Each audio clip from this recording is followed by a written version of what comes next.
বটির ফাল কই? বটির ফাল খুলে যাচ্ছে বলে ওই জন্য এইভাবে কাটতেছি। কি মাছ কাটছো? রুই মাছ আর এই চিংড়ি চচ্চড়ি হবে, আর রুই মাছের ঝোল হবে আজকের। রুই মাছের ঝোল আর চিংড়ি চচ্চড়ি। বটির ফালটা খুলে গেছে ওই জন্য এইভাবে কাটতেছি।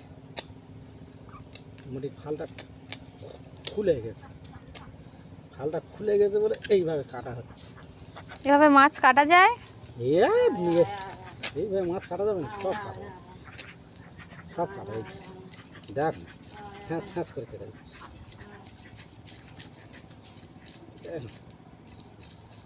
একদম ফাল খুলে গেছে, তা কি এইভাবে ফ্যাঁস ফ্যাঁস করে কেটে দেবো কত। তোমার কাছ থেকে একটা নতুন জিনিসের টেকনিক শিখলাম।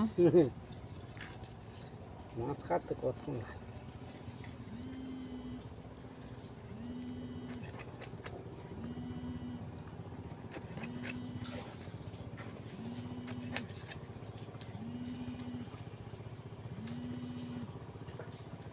মাছ কি দিয়ে তরকারি হবে? মাছ ঝিঙে কুলপো দিয়ে জিরে বাটার ঝোল হবে আজকে। কুলপো ঝিঙে দিয়ে জিরে বাটার ঝোল আজকে মাছ।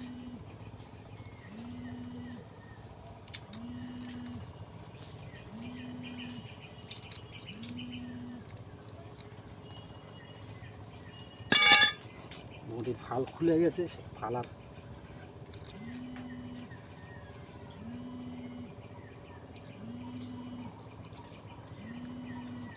এই মাছের পুরো সব ফেলে দিন বার করে। চিংড়ির চচ্চড়ি, চিংড়ির চচ্চড়ি আগে হবে।